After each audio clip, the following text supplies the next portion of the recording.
வணக்கம் நேயர்களே. நாம் இன்றைக்கி புளிச்சுவடு அப்படின்ற ஒரு மூலிகையை பற்றி தான் பார்க்க போகிறோம்.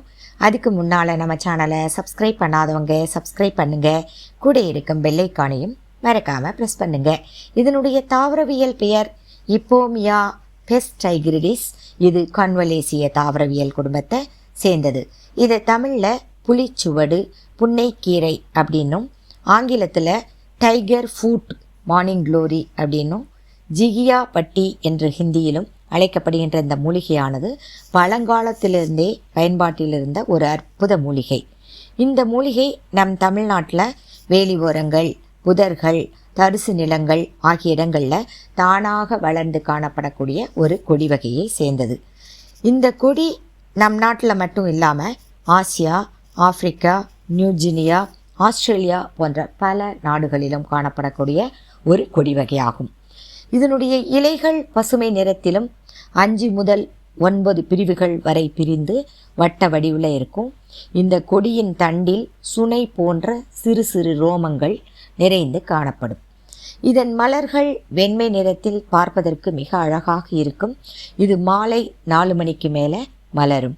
செப்டம்பர் முதல் நவம்பர் மாதம் வரையுள்ள மாதங்களில் இந்த கொடியில் மலர்கள் நிறைஞ்சு இருக்கும்.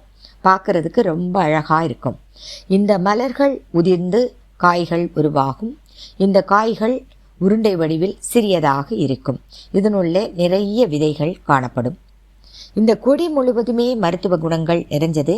இது பூனைக்கடி, நாய்க்கடி, எலிக்கடி மற்றும் அனைத்து விதமான விஷக்கடிகளுக்கும் பழங்காலத்திலிருந்தே பயன்பட்டு வந்துள்ளது.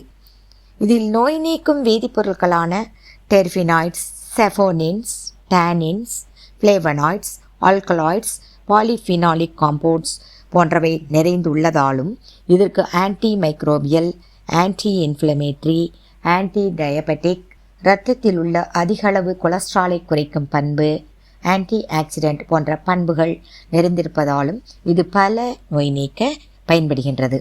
புளிச்சுவடு மூலிகையின் இலைகள் சிறிதளவு எடுத்து அதனுடன் மஞ்சள் சேர்த்து நன்றாக விழுதாக அரைத்து அடிபட்ட காயங்கள், புண்கள், கொப்பளங்கள், வீக்கங்கள், சர்க்கரை வியாதிக்காரர்களுக்கு வரக்கூடிய கட்டிகள், கழுத்தை சுற்றி வரும் கட்டிகள், பூச்சிக்கடி போன்றவற்றுக்கு பூசி வந்தால் அவை சரியாகும். இதனுடைய இலைகள் ஒரு கைப்பிடி அளவு எடுத்து ஒரு பாத்திரத்தில் போட்டு அதில் 2 லிட்டர் அளவு தண்ணீர் சேர்த்து கொதிக்க வச்சு வடிகட்டி ஆற வச்சு வெதுவெதுப்பாக இருக்கும்போது மூலவியாதி இருக்கிறவங்களுடைய ஆசனவாயை கழுவி வந்தால் அந்த மூலவியாதி முற்றிலுமாக குணமாகும். இதனுடைய இலைகள் 5 முதல் 7 எடுத்து பொடி பொடியாக நறுக்கி ஒரு பாத்திரத்தில் போட்டு அதனுடன் சிறிதளவு சுக்கு, சிறிதளவு மிளகு சேர்த்து தட்டி போட்டு அதனுடன் 2 டம்ளர் தண்ணீர் சேர்த்து நன்றாக கொதிக்க வச்சு 1 டம்ளர் ஆகும் வரை வற்றவிட்டு வடிகட்டி அதனுடன் சிறிதளவு மிளகுத்தூள், தேன் சேர்த்து அருந்தினால் தலைவலி, ஜுரம், பூச்சிக்கடி ஆகியவை சரியாகும். இதனுடைய விதைகள் 20 கிராம் அளவு எடுத்து அதை நன்றாக விழுதாக அரைத்து 100 ml தேங்காய் எண்ணெயுடன் சேர்த்து நீர்வற்ற காய்ச்சி வடிகட்டி அதை ஒரு பாட்டிலில் வைத்து கொண்டு கொப்பளங்கள், அடிபட்ட காயங்கள், புண்கள், வீக்கங்கள் ஆகியவற்றுக்கு தடவி வந்தால் அவை சரியாகும்.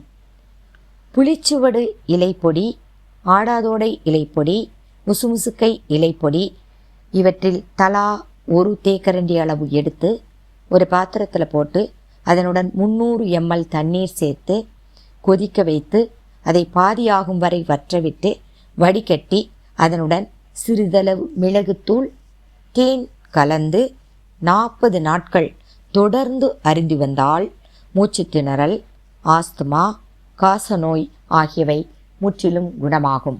தேங்க்ஸ் ஃபார் வாட்சிங் திஸ் வீடியோ. இந்த வீடியோ பிடிச்சிருந்தனா லைக் பண்ணுங்கள், ஷேர் பண்ணுங்கள். மீண்டும் ஒரு மருத்துவ மூலிகையுடன் உங்களை சந்திக்கும் வரை உங்களிடமிருந்து விடை பெறுவது உங்கள் டாக்டர் ரேவதி பெருமாள் சாமி. வாழ்க வளமுடன்.